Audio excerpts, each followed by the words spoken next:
শুভ সকাল আমার প্রিয় পরিবার, তোমরা সকলে কেমন আছো? আশা করছি যে যেখান থেকে আমার ব্লগটি দেখছো সকলে ভালো আছো। তোমাদের আশীর্বাদ ও ভালোবাসার সাথে নিয়ে আজকের ব্লগটি শুরু করলাম।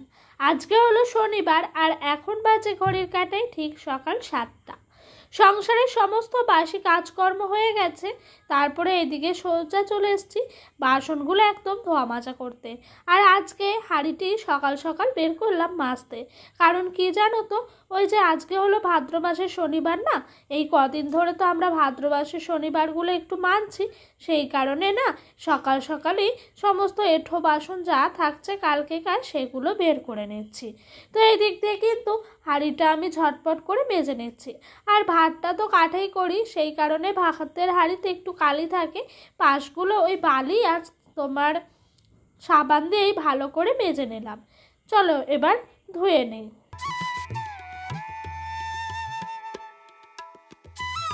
জানো তো আজকে না দেখতেই পাচ্ছ সকাল সকাল কত সুন্দর রোদ্দুর উঠেছে।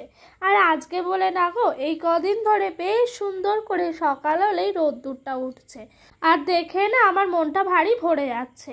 উঠানটা দেখো কি সুন্দর করে সকাল সকাল ঝাঁট দিয়ে নিলাম। এরপরে এদিক দিয়ে চলে এসেছি বাসন কোসনগুলো একদম জায়গা মতো রেখে দেবো। আর কালকে ডোডোর পাপা যে বরবটিগুলো এনেছিল না, সেই বরবটিগুলো শাশুড়ি মা সকাল সকাল বেল করে রাখলেন। এতে করে সকালের রান্নাটাও হবে, আবার দুপুরবেলাও কিন্তু করা যাবে। আজকে যেহেতু শনিবার নিরামিষ সবজির দরকার, তাই ডোডোর পাপাকে কালকেই বলেছিলাম যে একটু বেশি করে সবজিপাতি কিনে এনো, যেহেতু সবজি নিরামিষ খেতে হয়, নিরামিষের দিন একটু সবজি হলে বেশ ভালোই লাগে। আর সকাল থেকে ঘুমের থেকে উঠে একদম চড়ি ঘড়ি করে কাজকর্মে হাত দিয়ে দিয়েছি। এদিক দিয়ে বাসন থেকে জলটা ঝরিয়ে রাখলাম, কেন জানো তো, না হলে না নিচে পড়ে যায়। আর এই দেখো এদিক দিয়ে আমি কত কিছু আজকে কিনেছি। আমাদের বাড়ির সামনে থেকেই ফেরিওয়ালা এক দিদি ছিল, তার কাছ থেকে এই সমস্ত জিনিসগুলো কিনলাম। এই দেখো এই বালতিটা জলের বালতি করব, ঘরের বড় বালতিটা, আর ছোট বালতিটা না ঠাকুরের জন্য রাখবো। আর এই দুটি মগও আবার ডোডোর পাপা নিল, তার সাথেই ঝুড়িটিও নিল। এগুলো অবশ্য এখন আমাদের প্রয়োজন নেই, ঘরে রেখে দেবো। কেন বলো তো, যখন লাগবে তখন নেব, সময় অসময় যেন যখন লাগে তখন পাই না।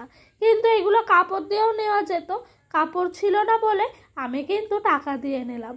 আর এই বালতিটির দাম পড়েছে 110 টাকা মতো। আর এই বালতিটি এত সুন্দর লাগছে কি বলবো, ঠাকুরের জলের বালতি করব বলেই নিলাম। এই বালতিটির দাম পড়েছে 70 টাকা মতো। তো এইগুলো জানো তো খুবই কাজে লাগে। আর এই মগ দুটি 60 টাকা, 30 টাকা করে, আর ঝুড়িটা নিয়েছে 40 টাকা। খারাপ হয়েছে বলো? খারাপ হয়নি, মোটামুটি ভালোই হয়েছে। এই দেখো আজকে সকালে কাজকর্ম সারলাম, খাওয়া দাওয়া ধোয়া মাজা সমস্ত কিছুই হলো, তারপরে কিন্তু এইদিকে বসে পড়েছি কঞ্চি কাটতে। জানো তো বন্ধুরা, আমরা বাড়ির বউরা যদি নিজেদের অলসতা না দেখিয়ে একটু সংসারে কাজকর্ম বুদ্ধি করে করে করি না, এতে করে কিন্তু সংসারটা একটু হলেও সুখের মুখ দেখে। জানো তো সবসময় শুয়ে বসে থাকতে না ভাল লাগে না, আমার কাজ করতে ভীষণ ভাল লাগে। যখনই আমি শুয়ে বসে থাকি তখনই মনে হয় কিছু না কিছু কাজ করি। জানো তো মানুষের সময়ের ভীষণ দাম, এই সময়টাকে আমি সবসময় কাজে লাগাতে চাই, সময়কে আমি অপচয় করতে দিই না। এই ধরো একটু সময় পেলাম, ভাবলাম কঞ্চিগুলো শ্বশুরমশাই নিয়ে এসছেন বাগান থেকে, তো এখানে রাখাই ছিল, আমি এই কঞ্চিগুলো বসে বসে একটা একটা করে কেটে নিলাম। এতে করে কিন্তু আমার কাজটা অনেকটা এগিয়ে গেল, না হলে রান্না করার সময় একটু হলেও চিন্তা করতে হয়। এখন অবশ্য কাঠের অতটাও চাহিদা নেই, কারণ কি বলতো, উনুন তো ভিজা, উনুনে তরকারি পাতি করতে পারছি না, কিন্তু ভাতটি আবার করছি। আর এই দেখো এই কঞ্চি টঞ্চি বসে বসে কাটতে না আমার ভীষণ ভাল লাগে, মনে হয় যে আমাকে সারাদিন যদি এই কাজ দিয়ে কেউ বদিয়ে রাখে আমি সারাদিন করব। এই দেখো এইদিকে আমার একাটি বাঁধা হলো, সেই একাটি একেবারে ভালো করে শক্ত পক্ত করে দড়ি দিয়ে বেঁধে রাখছি। এতে করে কঞ্চিগুলো একটু লুজ হয়ে যাবে না, আর তোমার কঞ্চিগুলো নষ্টও হবে না। ধরো বৃষ্টি আসলো, ছুটে নিয়ে ঘরে ঢোকাতে পারবো। আর এই কঞ্চিগুলো যদি বস্তার মধ্যে থাকতো তাহলে না হতো না। চলো এবারে এই কঞ্চির আটিটি ওই যে রোদ্দুরে এক আটি কেটে রেখে দিয়েছি, এবার এই আটিটিও কিন্তু রোদ্দুরে রেখে দিই, এতে করে গরম হবে আর রান্না করার সময় অতটাও অসুবিধা হবে না। তারপরে এদিকে সোজা চলে এসেছি দুপুরে রান্না বসাতে। জানো তো আমরা মেয়েরা যদি চাই না সব করতে পারি, আমার তো তাই মনে হয়।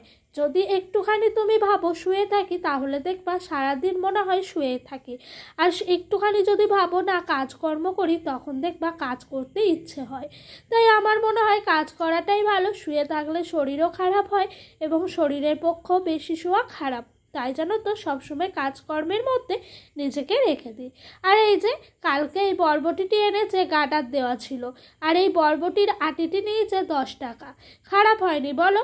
এখান থেকে আবার আমি কিছুটা বরবটি তোমার সবুজ সবুজ থেকে রেখে দিচ্ছি। এগুলো আবার কালকে সকালে ভাতের সাথে বাটা করে খাওয়া যাবে।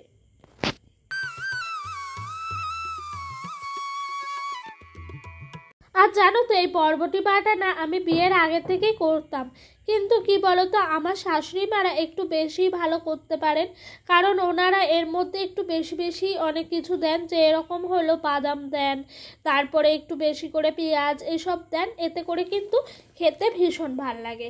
চলো এবার তোমাদের সুন্দর সুন্দর কমেন্টের উত্তর দিই।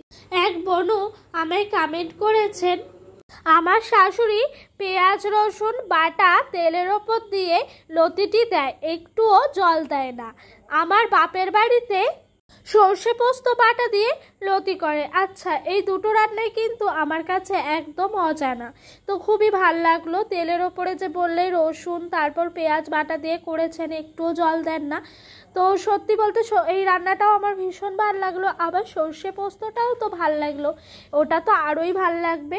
কোনো রান্নাই খারাপ না, কিন্তু সবার করার পদ্ধতি আলাদা আর টেস্টটাও কিন্তু আলাদাই হয়। তো আমি যেন এরকমভাবে করি, এগুলোও কিন্তু মন্দ লাগে না। তারপরে এদিকে চলে এসেছি ওই যে দুপুরে রান্নার জোগাড় জান্তি করতে। আজকে যেহেতু শনিবার ভাদ্র মাসে, সেই জন্য একদম নর্মাল খাবার রান্না করছি। তো এইদিকে মুগের ডাল নিয়ে এসছেন শ্বশুরমশাই দোকান থেকে, সেই মুগের ডালটা ভেজে ওই দিক দিয়ে সিদ্ধ বসিয়ে দিলাম। আর এই দিক দিয়ে একটু লম্বা লম্বা করে আলু কেটেছি, আর তোমার বরবটি ঝিঙে দিয়ে একটু চচ্চড়ি মতো করব। এই তরকারিটি খেতে ভীষণ ভাল লাগে। আর আলুটি যেন ছোট ছোট করে কাটলে হতো, কিন্তু বড় করার একটি কারণ, আমাদের আজকে আলু দিয়ে সেরকম তরকারি হবে না। আবার ডোডোর পাপা আমার ছেলে আলু ছাড়া খাওয়া হয় না, তো ওদের জন্য একটু বেশি করে আলুটা দিলাম। আর জানো তো এই আলুটি বড় রাখলাম, তাতে করে কিন্তু গলে যাবে না। আর এই চচ্চড়িটা খেতে না ভীষণ টেস্টি হয় জানো।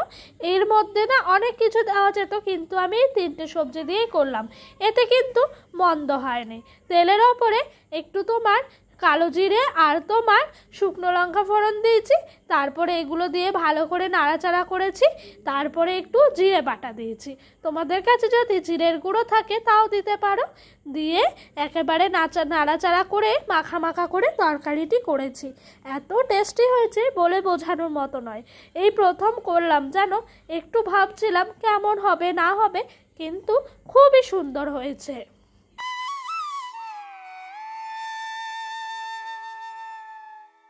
চলো এই রান্নাটি করতে করতে তোমাদের আবারও সুন্দর সুন্দর কমেন্টের উত্তর দিয়ে দিই। তো এক দিদি ভাই আমায় কমেন্ট করেছেন, তোমার শাশুড়ি মা কি আছে? হ্যাঁ, আমার শাশুড়ি মা আছে, শ্বশুরমশাই আছে, আর আমার বর, আমরা এই কজনই থাকি। আর আমার ছেলে, আমি এটা কি আর নতুন বলবো। তো আমাদের বাড়িতে এই 5 জন মানুষ।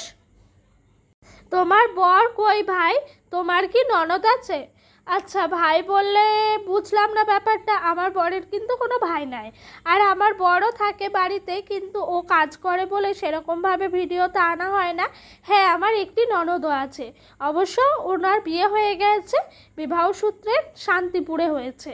তো সবাই আছে, কিন্তু ভিডিওতে সেরকমভাবে সবাই আসে না। ননদ তো শ্বশুরবাড়িতে আছে, আর শাশুড়ি মা সবাই সবার মতো কাজে ব্যস্ত থাকে বলে কেউ কিন্তু ভিডিওতে সেরকমভাবে আসে না।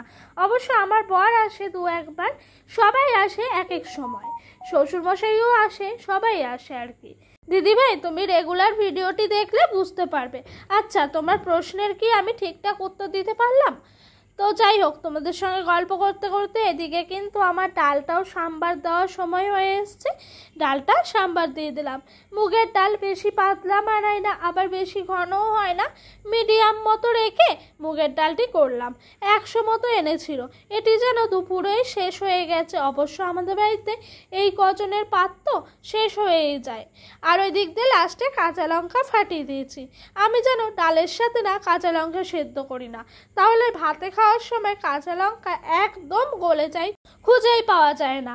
তার জন্য কাঁচা লঙ্কাটি না ওই লাস্টে দিই, এতে করে কিন্তু লঙ্কাটি ভালোই থাকে এবং একটু একটু সেদ্ধ হয়। আমাদের বাড়িতে এই লঙ্কা খেতে সবাই ভালোবাসে, মানে কাঁচা লঙ্কা ভাতে খেতে সবাই চায়। তার জন্য একটু বেশি করেই লাস্টের দিকে দিই, আর সবাই কিন্তু ডলে খায়। তোমার ঝালটা যদি সেরকম না হলো মনের মতো, তখন কিন্তু এরকম করেই খাওয়া দাওয়াটা হয়ে যায়। ডালটা হয়ে গেল, ঢেলে নিলাম। এবার কড়াইটা খুন্তি দিয়েই ভালো করে ধুয়ে নিচ্ছি। এবার লাস্টে একদম শেষে করব কচুর তরকারি। কচুটি লাস্টেই করলাম, একটু লোট লোট হয় তো সেই কারণে। প্রথমে করলে পরে না তোমার যেন কেমন একটা লাগে, কড়াইটা লোট লোট করে, সেই জন্য লাস্টেই করি। ওই দিক দিয়ে তরকারির পর্ব শেষ হতেই এদিক দিয়ে ভাতের হাঁড়িটি ঘরে আনলাম। তো কাঠে রান্না ভাত হচ্ছে এখন, তো ভাতটা হয়ে গেছে বলে ঘরে রেখে দিলাম। এরপর দুপুরের খাওয়া দাওয়ায় এসছি। নিরামিষ হলেও খাওয়া দাওয়াটা আজ জমে গেছিলো। এদিক দিয়ে কিন্তু কচুর তরকারি নিয়ে নিলাম, আর ওই তোমার ঘ্যাটের মতো তরকারিটি আছে ওটাও নিয়েছি, আর ডাল। এটি দিয়েই আজকে দুপুরের খাওয়া দাওয়াটি করলাম। আমার আগে বাড়ির সকলের খাওয়া হয়ে গেছে, আমি একদম শেষ পাতে খাই। তো এই দেখো, এদিক দিয়ে কিন্তু জানলার পর্দাটাও ফেলে নিলাম। আর আজকে বিকাল হতে না হতে বাইরে এত সুন্দর হাওয়া, কি বলবো তোমাদেরকে, এত হাওয়া বইছে বলে বোঝানোর মতো নয়। তার জন্য কিন্তু জামা কাপড়গুলো একটু বেলা অবধি রেখেছিলাম। তারপরে জামা কাপড়গুলো সব তুলে নিলাম।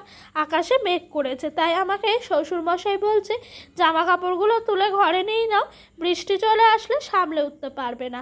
হ্যাঁ গো, বৃষ্টি আসলে একদম সামলাতে পারি না। এই সামনে কটা দেখলে তো, ওই দিকেও কিন্তু ডোডোর কিছু জামা কাপড় দিয়েছি, আবারও ওইদিকে আমার কিছু নাইটি আছে, এগুলো আছে।